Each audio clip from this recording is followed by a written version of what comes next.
అందరికీ నమస్కారం. IYR talks మొదలుపెట్టి ఎఫెక్టివ్గా పోస్టింగ్స్ మొదలుపెట్టి ఒక సంవత్సర కాలం అయింది. ఈ సంవత్సర కాలంలో సబ్స్క్రైబర్స్ బేసు 3,000 నుంచి 33,000 దాకా పెరిగింది. ఐవైఆర్ టాక్స్ను ఆదరిస్తున్న మీ అందరికీ నా ధన్యవాదాలు. భవిష్యత్తులో కూడా ఇదే రకంగా ఐవైఆర్ టాక్స్ని మీరు ఆదరిస్తారని ఆశిస్తూ ఉన్నాను. Thank you. నమస్కారం కృష్ణారావు గారు. ఐవైఆర్ టాక్స్కి పునఃస్వాగతం.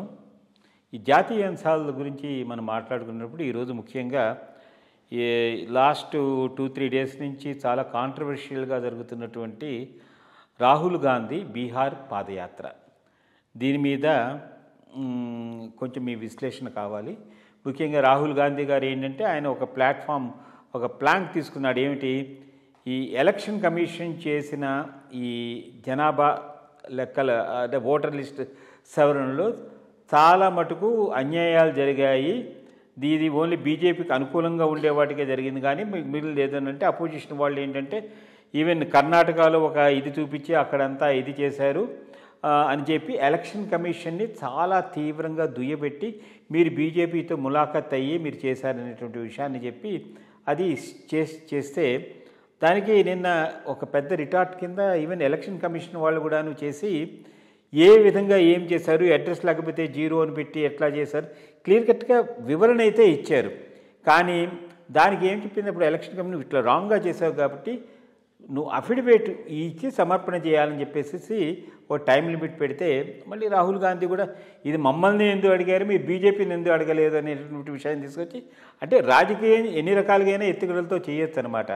సో ఇట్లాగా చేసి ఆయనేమో సిఈసిని సస్పెండ్ చేయాలని చెప్పేటువంటి ఒక కొత్త దీన్ని కూడా తీసుకుని వచ్చాడనమాట. మరి దీనికి వెనకగా ఆయనకు సపోర్ట్గా డిస్గ్రంటిల్డ్ ఎలిమెంట్స్ ఆఫ్ బీహార్ కూడా ఆయనతో జాయిన్ అయ్యి దీన్ని ముందుకు తీసుకెళ్తున్నారు. ఇది మరి ఎన్నాళ్ళు మరి రాహుల్ గాంధీ ఈ ఓటర్ల దీంట్లో అన్యాయం జరుగుతోంది, లేకపోతే మ్యానిపులేషన్ జరుగుతోంది, ఇట్లాంటివన్నీ అంటే ప్రజల మనసుల్ని ఏ విధంగా మార్చవచ్చు అనే దాని మీద ఆయన చూస్తూ ఉన్నాడు. అదంటే ఇది ఓన్లీ ఒక ప్రహసనం కింద వెళ్తుంది, కానీ నిజంగా నిలుస్తుందా లేదనే దాని మీద ఒక చిన్న వివరణ కావాలి. మొట్టమొదటి ఎలక్షన్ కమిషన్ సంగతి డిస్కస్ చేద్దాం. దెన్ రాహుల్ గాంధీ ఎలిగేషన్స్, వాళ్ళ ఆన్సర్స్, ఆ ఇష్యూ కూడా చూద్దాం. మొట్టమొదటి అసలు ఎలక్షన్ కమిషన్ చాలా స్తబ్దుగా ఉండేది. ఫస్ట్ థింగ్, చాలా రోజులు స్తబ్దుగా ఉండేది. దాని గురించి ఎవరు పెద్ద పట్టించుకునేవాళ్ళు కాదు, దాని గురించి పెద్ద తెలిసేది కూడా కాదు. ఏదో ఎలక్షన్లు నింటున్నారు, రొటీన్లో అయిపోతుంది. దానికి ఒక జవసత్వాలు ఇచ్చిన వ్యక్తి తప్పకుండా శేషన్ గారని చెప్పాలి, దాంట్లో ఏమీ డౌట్ లేదు. బట్ శేషన్ బై హిమ్సెల్ఫ్ అంత గ్రేట్ మ్యాన్ ఏమీ కాదు. ఏం తెలుసుకున్నాడంటే, ఒక తడవ ఎలక్షన్ కమిషన్గా వేసిన తర్వాత నువ్వు ఇండిపెండెంట్, నేను ఎవరో ఇంపీచ్ చేస్తే తప్పితే నీకు ఉన్నటువంటి అధికారాలకు హద్దులు లేవు అనేటటువంటిది రియల్గా రియలైజ్ చేసి ఇంప్లిమెంట్ చేసిన వాడు శేషన్. అందుకోసం చాలా ఎఫెక్టివ్ అయినాడు. సరే, సిస్టమ్స్ బ్రిలియంట్ మ్యాన్, దాంట్లో ఏమి డౌట్ లేదు, బ్రిలియంట్ మ్యాన్. ఫుల్ పవర్స్ వచ్చేటప్పటికి దాన్ని సరిగ్గా ఉపయోగించి ఒక సిస్టమ్ బాగా క్రియేట్ చేసి నాకు ఇది తీసుకొచ్చాడు. బట్ అంతకన్నా గొప్పవాడు లింక్డో. ఆ పైన వచ్చినటువంటి Lyngdoh in fact is a real objective thing. అంతకుముందు ఆ ఇద్దరిని వదిలేస్తే ఏదో ఎలక్షన్ కమిషనర్స్ అంతా గ్రేట్ పీపుల్ ఉన్నారు, ఏదో జరిగిపోయింది అనుకోవటం కూడా కరెక్ట్ కాదు. విత్ ఇన్ సమ్ లిమిటేషన్స్ కొంత అడ్జస్ట్మెంట్స్ చేసేవాళ్ళు అందరూ చేసేవాళ్ళే. కాంగ్రెస్కు చేశారు, ఆ పైన బీజేపీకి చేశారు. సో అదేమి పెద్ద అంతకుముందంతా గ్రేట్ ఎలక్షన్ కమిషనర్స్ ఉన్నారు, ఇప్పుడు లేరు అనుకోవడం సరికాదు. ఒక వాళ్ళిద్దరిని వదిలేస్తే ఆ ఇద్దరు మాత్రం exceptionally great work they have done, అంతకు మించి లేదు. క్రాస్గా అవుట్ ఆఫ్ ది బాయ్ చేసేవాళ్ళు కూడా ఎవరు ఉంటారు. Because all side and done సిస్టంలో ఉన్నటువంటి వాళ్ళు వర్క్ చేసేవాళ్ళు. ఇప్పుడు ఈయన పెట్టేటటువంటి దాంట్లో ఏంది అని అంటే, ఆ సమ్మరీ రివిజన్ ఏదైతే బీహార్లో టేకప్ చేశారో అది it is sending shock waves against the among the oppositions. ఎందుకనంటే illegal voting, illegal migrants voting, చాలా పెద్ద ఎత్తున జరుగుతున్నది. అదే స్లోగా అది పెద్ద ఇష్యూ అవుతున్నది. వాళ్ళనందరినీ ఐడెంటిఫై చేసి వాళ్ళు they were able to them. దానికి కరెక్ట్ కూడా ఎందుకు రూల్స్ ఏమి చెప్తాయి election commission rules? Citizen can vote. It's very clear. It's vote చేయాలంటే సిటిజన్ అయి ఉండాలి. నువ్వు ఇల్లీగల్ ఇమిగ్రెంట్ అయితే నువ్వు సిటిజనే కావు. సో ఏదో నీకు ఆ కార్డు గిడ్డు సంపాదించినంత మాత్రాన సిటిజన్ కావు. ఆ సిటిజన్షిప్ ఇష్యూ మీద గట్టిగా ఎలక్షన్ కమిషన్ ఈ తడవ పట్టుకుంది. అది వీళ్లకు ఇదవుతున్నది. ఎవరు అడ్వైస్ ఇస్తున్నారో కానీ రాహుల్ గాంధీ ఇది ఒకటే కాదు, 2-3 అంశాలు టేకప్ చేస్తున్నాడు. ఒకటి కాస్ట్ సెన్సస్ అని చెప్పి డివిజివ్ ఎజెండాతో ముందుకు పోతున్నాడు. డివిజివ్ ఎజెండాతో పవర్ వస్తుంది అనుకోవడం కష్టం. బికాస్ సొసైటీ ఎప్పుడు కూడా కొహెసివ్ ఎజెండా కోసం చూస్తూ ఉంటుంది. ఈయన డివిజివ్ అదే రకంగా కాన్ఫ్రంటేషనల్ అజెండా ఒకటి టేకప్ చేశాడు. టేకప్ చేసి ఇంటి పెట్టారు. So point by point rebuttal ఇస్తూ వాళ్ళు అఫిడవిట్ ఎందుకు అడుగుతున్నారంటే అది రూల్స్లో ఉంది. రూల్స్లో ఏమున్నది?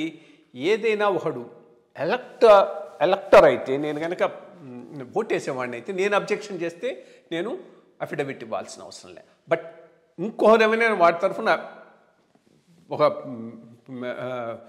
అబ్జెక్షన్ రైజ్ చేస్తే he has to swear on oath.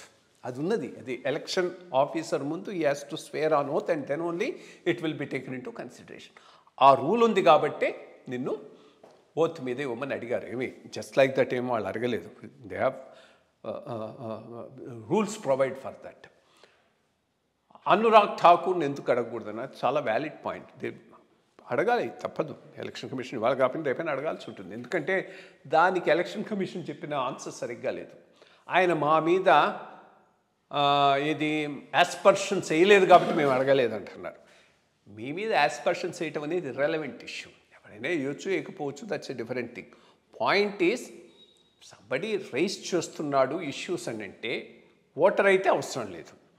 Voter తరఫున ఇంకోటి చేస్తున్నాడు అంటే తప్పకుండా స్వర్న్ చేసిన తర్వాతనే చేయాల్సి ఉంటుంది. అది రూల్ ఈయన వర్తిస్తే వాళ్ళకు కూడా వర్తించాల్సింది. దాంట్లో ఏమి ఆ పాయింట్ చాలా రాహుల్ గాంధీ రైజ్ చేసిన పాయింట్ అది వ్యాలిడ్ పాయింట్. దానికి ఎలక్షన్ కమిషన్ ఇచ్చినటువంటి ఆన్సర్ సరిగ్గా లేదు. బట్ ఒకటి మాత్రం నిజం, ఈ రకమైనటువంటి మాస్ బేస్డ్ ఎడ్యుకేషన్ ఒకటి తీసుకొని వచ్చి పవర్లోకి రావాలని డెస్పరేట్గా ఇండియా అలయన్స్ చూస్తూ ఉన్నది. దానికోసం ఇంకా చేస్తూ ఉంటారు. ఇది బిగినింగ్ ఓన్లీ. ఇంకా 2-3 ఏళ్లలో వాళ్ళు, ఎందుకంటే ఇప్పటికే 10 ఏళ్ళు బీజేపీ పాలనలో ఉంది. ఇది అయ్యేటప్పటికి 15 ఏళ్ళు అవుతుంది. న్యాచురల్ యాంటీ ఇన్కంబెన్సీ బిల్డ్ అయ్యేటటువంటి అవకాశం ఉన్నది.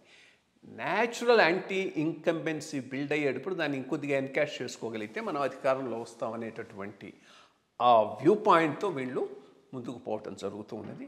చూడాలి. బట్ బేసిక్గా ఎలక్షన్ కమిషను ఏదో చేసిందంటాం మాత్రం ఇది చాలా పొరపాటు. చాలా క్లియర్గా పాయింట్ బై పాయింట్ వాళ్ళు రిబట్ చేశారు.